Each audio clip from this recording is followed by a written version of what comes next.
guys, I'm Angie. And I'm Scott. And we're here today to tell you 5 things that will improve your dance right now. Let's go. The first thing we're going to go over is how we step whenever we're dancing salsa or bachata. So it's very important that we're having even weight transfer within our feet, but that's not just it. It's how we step into the floor. So whenever we're stepping into the floor, we have to make sure we're stepping with the balls of our feet, rolling through our foot until the other foot lands. So everything we're doing is pushing into the floor to make sure that we're using this energy to bring us in a direction. So here's an example when we're doing salsa. Whenever we're going forward, forward, in place means change your direction. So I'm going to take 2 steps forward, forward, forward. Now to change my direction, I'm going to be pushing off the ground while not moving the right foot. I'm just going to change direction, in place. So now my energy should be going back, and then we're going to take 2 steps back, back, back, and now we're going to be pushing it forward to change the direction, in place. So notice what that's doing to my basic is it's moving my basic. Every step I'm taking has a direction as opposed to this. So it's very important that every single time we step, whether it's salsa or bachata, we're pushing through the floor using the balls of our feet, bending our knees to extend until the next foot hits the ground. The second thing we're going to go over is posture. It's very important that we have the correct posture when we're dancing. So number 1, we look good, and number 2, we can execute everything the right way. So we're going to be starting from the bottom up. It's very important that we start with our weight. So whenever we're dancing, we're always going to be having our weight forward on the balls of our feet. So this is going to help us from doing the correct steps that we did in the previous video. So now that the weight is forward, what we want to do is bend our knees slightly. With bent knees, it's going to be softening your body, so it's going to be allowing you to move more free. So now the next thing we want to do is tuck in our butt. So we never want our butt to be sticking out when we're dancing because it looks really bad, and we want our spine to be in line. So it's very important after we bend our knees that we're going to keep this in line with our spine. The next thing we have to do is engage our core. So that means we have to elongate our core, bring it tall so we don't look like we're doing this, right? So as soon as we elongate the core, what we have to do is we have to roll our shoulders back. So it's going to be bringing our chest out, and it's engaging our arms to our bodies, right? And then the last thing is always keeping the head forward, straight, and in line with the spine. The third tip that we're going to be going over is body coordination, and this actually aligns with the first tip that we went over with how to push the floor.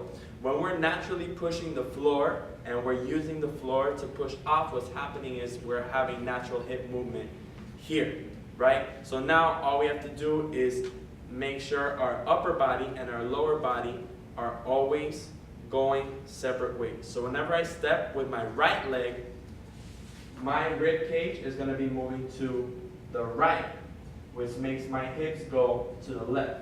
So now when I transfer my weight, it's going to be the opposite. So now my rib cage is to the left and my hips are to the right because my weight is in the left foot. So every time we're taking a step, we're coordinating our upper body and lower body to go in opposite directions. And that's what helps look good in salsa and bachata. And also make sure that we're making sure that everything is going even, especially with the upper body. So if our shoulders are going forward, one has to be going back. So everything is about opposition. Every time you take a step, we're coordinating everything together so it looks even. Now the fourth thing we're going to go over applies to the following. In that case, the ladies. We're going to be talking about engaging your frame. So your frame is right here. This is your frame, right? So all of the upper body, arms and upper body. So whenever you're dancing with somebody, the last thing you want to do is not have any good connection with him by relaxing your arms so much they are almost like spaghetti. So anytime that the guys want to give you a turn, or the lead wants to give you a turn, you want to make sure that you always follow through instead of disconnecting. The moment that you disconnect and he wants to turn you, then what will happen is your arm will go first and then you'll try to follow with your body, and it's going to be very delayed and it's going to be very hard for him to lead you. So let's say if he wants to turn you the other way and he starts pushing on your arm and your arm is disconnected, then it's going to go first and then you're going to try to follow through. It will also make no sense for you because you may even get hurt. Another thing is you never want your elbows to touch your body, you always want to keep them in the front.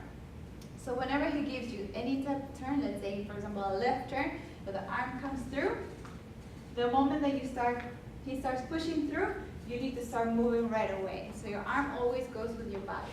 So here, he's gonna push through my frame, and I'm turning right away. Now I'm gonna go to the right. Here, he starts pushing, and I go right away. And this applies to any type of dance, salsa or bachata. The last thing we're gonna go over is how to follow without backleading. And this is very important to learn in the very early stage. So what we mean by that is that as followers, we're not gonna be anticipating the moves that are coming from the lead.